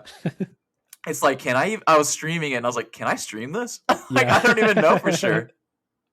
Yeah. That's really good. Yeah, I guess before getting into like revelations and what you do at the end of the game, is there any other stuff from like this, beginning, middle portion of the game that's noteworthy you want to talk about? I think a lot of the intrigue between, I like how the game presents itself early on, where it's kind of just, you just have a list of people that you have confirmed, confirmed use the Tenshin Ryu, or what is the Tenin Rishin. All these words are getting mixed up in my head. The sword fighting style. So you're kind of just like fighting them, and you think that that's how it's going to go. It's like, okay, each chapter, I'm just going to fight one of them and then cross one off the list. But very quickly, some start dying before you can fight them and stuff like that. So I really like how much the game mixes up the rhythm of the story. And it continues to do that throughout the entirety of the story. And I also like, there are divergence in characters from their counterparts in Yakuza towards the end. This is like towards the end of the middle portion of the game, but you see Okita, the guy who's being played by Majima, you see him cry. And I'm like, whoa. Like, it's so interesting seeing that character with tears in his eyes. You know what I mean?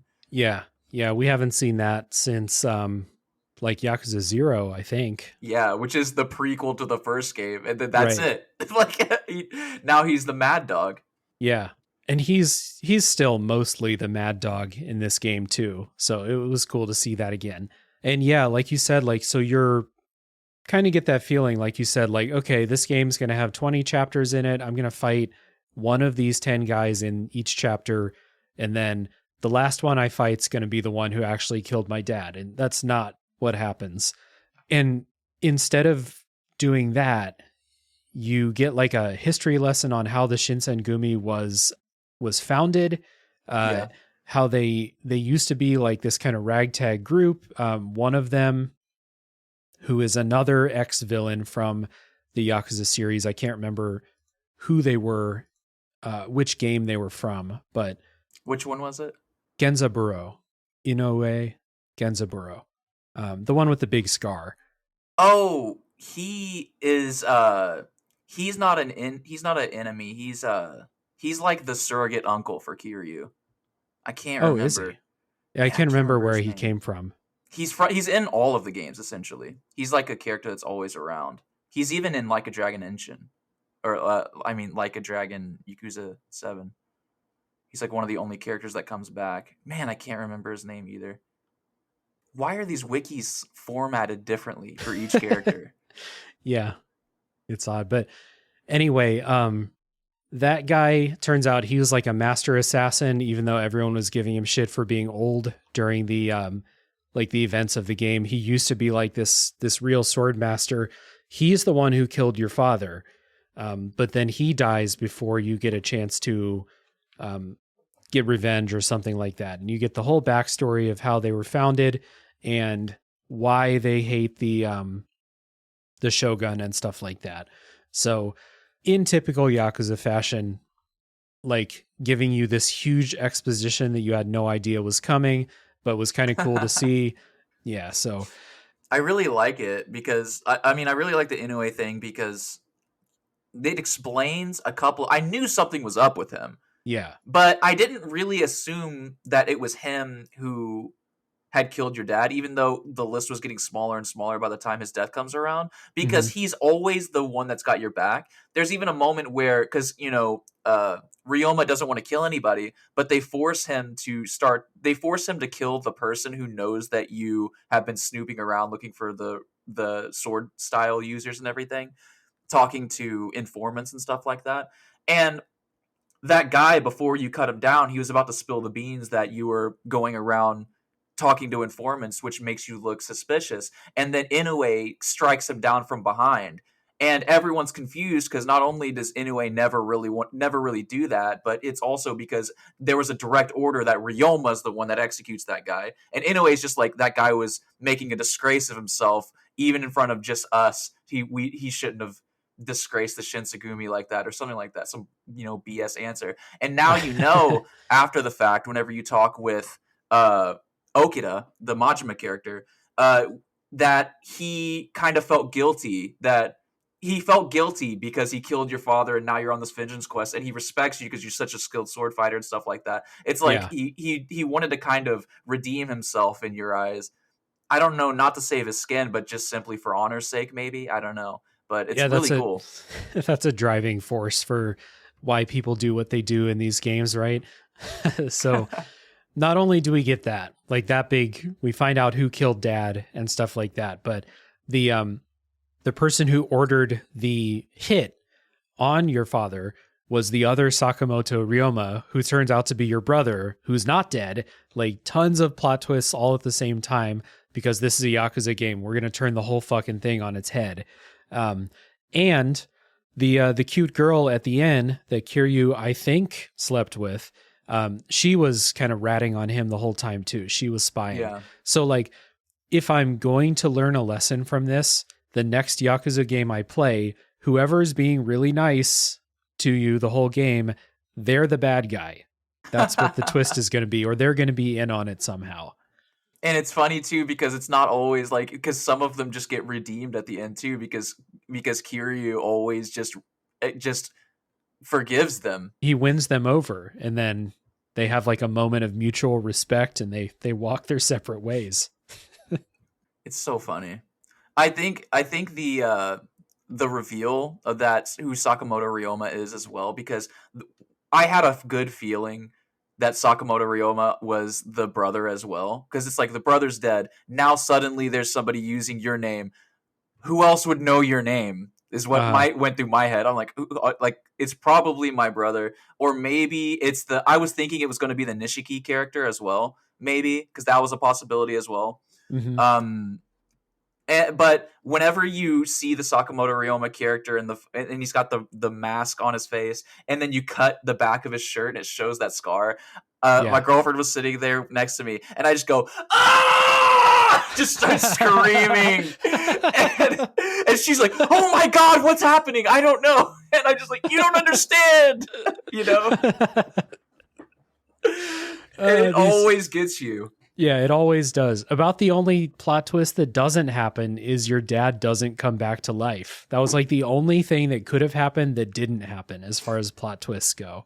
Yeah, and like he's somehow the mastermind villain, and Yeah, so yada yada yada. You initially Ryoma was not down with the plot to take down the shogun and reinstate the emperor, but you find yourself doing that. So you have a storming the castle quest you go on, which is one of the better dungeons that the series has ever done. I think it's like a fucking trick room dungeon, a lot of crazy stuff, like a lot of puzzles, pretty fun. And then you fight the shogun, and it gets like super fucking anime. He like shoots laser beams at you and like shoots fire and stuff. It's a really cool boss fight. He is using some of the deluxe edition cards. Like he is using some of those. Oh, like straight up, like the same animations and stuff. Yeah. So we would shoot fire. Because I was using that laser beam attack as well, and when in the Wild Dancer fighting styles. So we would like sometimes shoot the Kamehamehas at each other, and then whoever shot second is the one that actually started hitting. Because those iframes that you get from those they help a whole lot. I just want to talk about the cinematography of this whole area as well, especially the fight with the Shogun. Oh my lord, is it super cool? It's good. You're in And then- this really badass like boss arena, like very impractical for a real ruler to hang out in a room like this, but like for a boss fight, it's super badass. Like the elevator that goes up 50 stories. Yeah. To the only thing it's there is the throne room. Yeah. I love it so much though. It's super cool. And then so like we have our final mission. Someone is planning to like help the British invade Japan and like make Japan a British colony. Again, this part of the story is also that there are these like foreign invaders coming, or like they're not here right now, but they will be. And so like there's kind of like fear mongering about foreigners for a lot of the game. And then it turns out that like someone is trying to make this happen. So you're going to go to Takechi's stronghold in Tosa, because Takechi is back, your brother. He's back. Not only is he back, but he's like got gray hair and he's evil now. The whole kind of evil turn. There's one thing before that happens. You go back to Kyo and it's on fire. That's right. Yeah, the city's on fire, and that was a cool, also very cool visually. Yeah, it changes it changes how Kyo looks for the rest of the game. Everything's kind of charred and stuff like that. And turns out it's like, I don't remember who gave the order, but it was under the impression that Kondo did it, which it was a previous plan. And using the knowledge that was a previous plan, you were able to out the other 3 people. There's only like 7 people left in the Shinsengumi at this point. Everyone else has been killed or executed or whatever, murdered. Yeah. And you use that to out the guy who's Kuze, and then the other guy from Yakuza 0, who's also a bad guy. You out those 2, and then also the Chinese guy for being betrayers and in on the invasion from the British. And it's really cool, all of that kind of intrigue and stuff. Yeah, that was cool. And again, like that part where the city is set on fire, that's really awesome. So I think it's before you like stage the assault on Takechi's like fort or whatever. But there's a very funny, it's totally optional, but you're back at the Shinsengumi headquarters and you're like preparing to go out on this last mission, and you can go talk to your boys at the barracks, and all of them will say like, hey, we're about to go like on a suicide mission. You want to fight one last time? Like a very anime thing. Is that optional? Yeah. Like I don't think you have to fight them. I couldn't. Oh my God. So you're saying you couldn't? So maybe it's not. I don't know. I didn't try to not do it. I just the mission objectives were on each of them, so I assumed I had to do it. Oh, okay. Maybe you do have to fight them. Like maybe I'm misremembering that you can just say no, I don't want to fight again or something. You could say no, and then they're just like, all right, talk to me when you're ready, and then okay. You have nowhere to go but talk to them again. So it's not optional. So it is a mandatory, extremely Yakuza, extremely anime type thing. Like, we're about to go die. You want to fight one last time? Yeah, except for what's his name, who you fight for the first time, who is very hard. Now, let me explain. So again, I'm playing on legend difficulty, right? Yeah. And this is my time crunch time. Like, I had to beat this game today. I was on chapter 13, like almost done with chapter 13. I was like, I can beat this today. Easy peasy. I've got 5 hours. No big deal. I didn't know that the last chapter had 3 boss fights right off the jump. Then you had to do a really long dungeon littered with boss fights throughout, and then a really, really, really hard 3-phase boss fight at the end, and all on one inventory of healing items. Yeah. Whoa. You know what I'm saying? That's really, really intense. I had 2 full inventories of the best. I think it's the best healing item, the longevity pills, which you have to do an entire like side mission story arc for just on its own. And I used one entire inventory thing there, and I was like, should I? There's 7 more slots. Should I go get more? nah, I'll be all right. There's not going to be 8 more boss fights on the way to the... Famous last words. Yeah, never do that in Yakuza games, everyone. Always fill that inventory up. Always. Yeah, we were texting today, and like I saw like on Discord gives you away. They're like, Nave is playing Like a Dragon Ishin. I was like, there's a lot of boss fights. You're playing on high difficulty. Like, do you want to do this tomorrow? And you're like, no, I got this. I'm good. So you did it. Yeah, just barely. Like, right, so we were going to record at 6. You're like, hey, are we good? And I was like, I'm watching the last cutscene, which is like 25, 30 minutes long. Yeah. So before we get into that final dungeon, you talked about cinematography. There was a great, like the 4 of you, Majima, Saejima, and one other guy, I can't remember, like walking slowly, like badass style up to the castle. Really cool shot right there. Yeah, it's a Mine from Yakuza 3. Okay, yeah. So all of you all walking up, about to storm the castle is cool. And so like you all go in together, and then you get in these boss fights, and one by one, all your buddies are like, no, I'll stay back. I'll fight this guy. You continue. And so eventually it's just you and Majima, I think. And you fight the British guy who's like the arms dealer, like the kind of mastermind behind this kind of plan to take over Japan, who's, you have all these Japanese, it's always such a funny, like juxtaposition. You have all these Japanese names, and then Thomas Glover is your boss fight. And the best part is that they always read, because it's a Japanese person saying it, so he's like, Thomas Glover. And I'm like, but it's so funny. And they're speaking perfect Japanese. Yeah, like, even Thomas Glover, who's, you know, a British military, you know, officer or something like that, just speaking incredible Japanese. And then sometimes they speak English too, but it's like they didn't get like a British person to do the voice acting, so it's really funny. So you fight Thomas Glover, and then Majima's like, I'll hang back, I'll fight him, and then you go off alone to fight your brother, basically. Which, that fight with Thomas Glover is egregious on legendary difficulty. Yes. So you know what happened? I died probably like 28 times on that fight. And you know, like maybe 15 of those times, you know what happened? I would run forward really fast, because I always had my Kamehameha charged up. I would run forward to try and get in position to shoot my Kamehameha, and then I'd get shot, riddled with bullets, and then instantly die. Like, there's no way to, like, you would instantly die.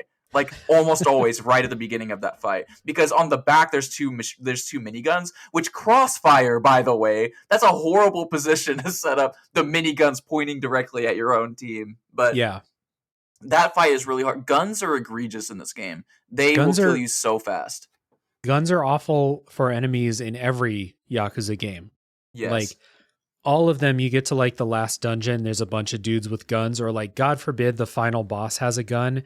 Again, I was playing on easy because I knew at the beginning of the game I didn't want to deal with whatever was going to come up. So I think I just like stun locked Thomas Glover to death, which is it's fitting to have this like foreign invader go up against like this badass samurai Ryoma, and I just like beat the shit out of him, like no problem. And then you go on and you fight Takechi. This like another beautiful like boss arena. You're at like the top of like this temple, like a Japanese temple. Really, really cool. You fight him, you beat him, but then you can't kill your own brother, of course, because Ryoma, he won't do that. And then everyone has this like moment of understanding where Takechi's like, no, I can't save Japan through the use of force, and I will tell you the mastermind of the plan, because after beating the shit out of each other for hours, we've come to this understanding. Yeah. I have a phobia of hearing important information but not being able to see behind the character giving me important information in Yakuza. Like, I'm like always expecting the gunshot. Yep.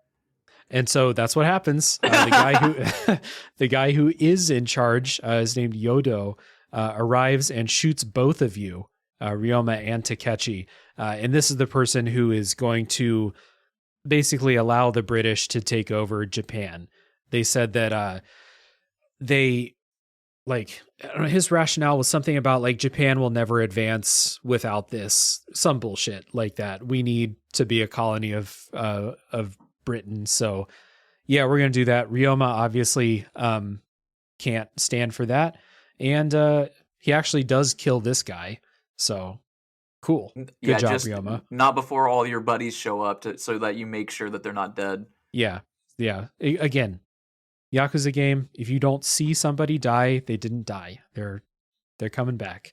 So yeah, you come back, you get like a wrap up on the story, which basically like makes an attempt to wrap these events into setting up what actually happened in Japanese history. So like they tie this up and like say this is what helped bring on the Meiji Restoration, and the emperor is back in power in Japan.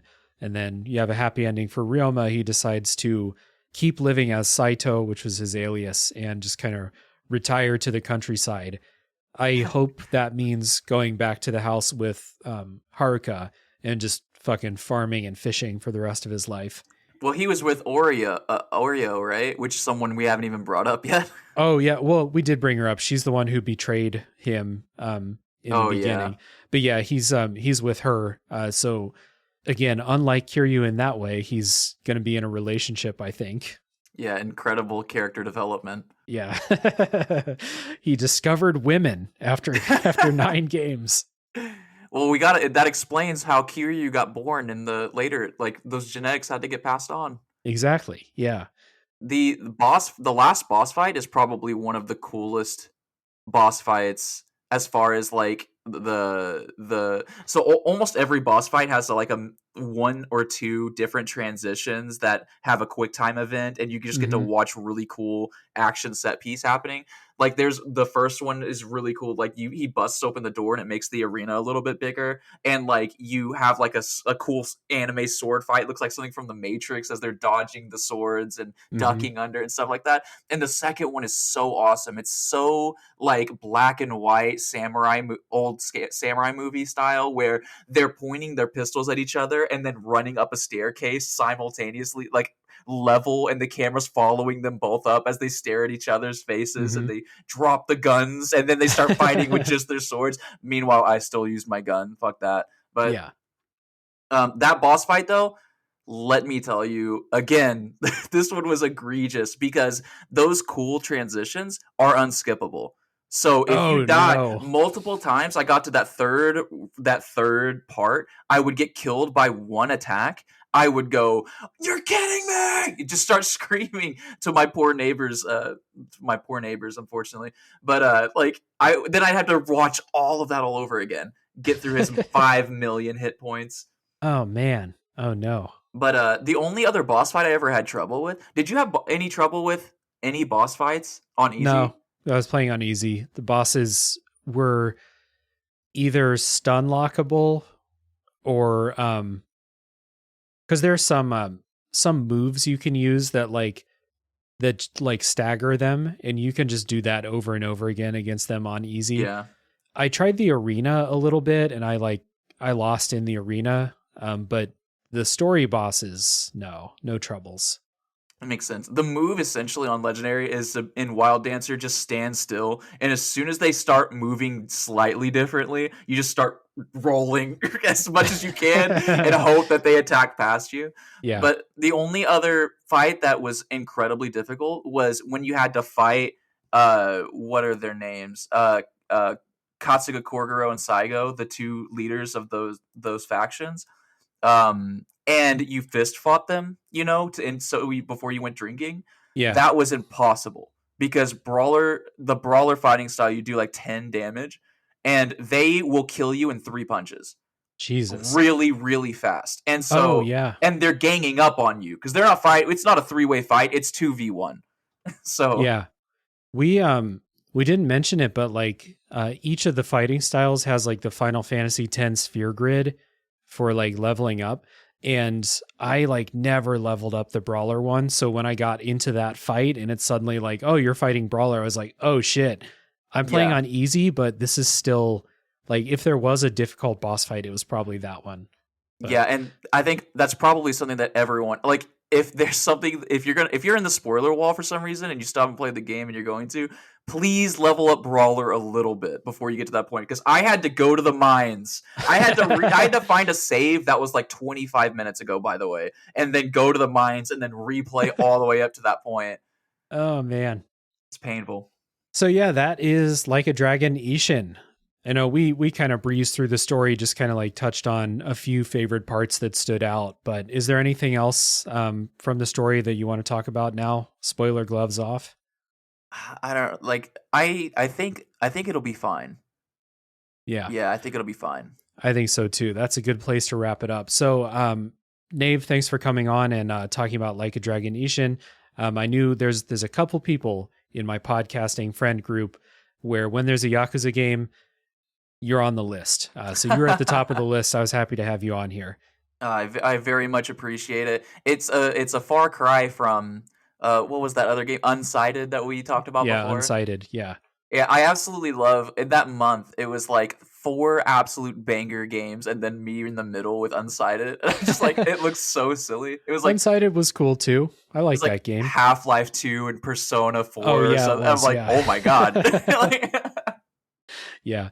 Well, like I said, happy to have you on here. And another recommendation for everybody listening to check out Gaming Together. Again, can't say enough good things about it. So thank you, everybody, for listening. I appreciate you very much. Tune in next week for the next game to come out of the backlog.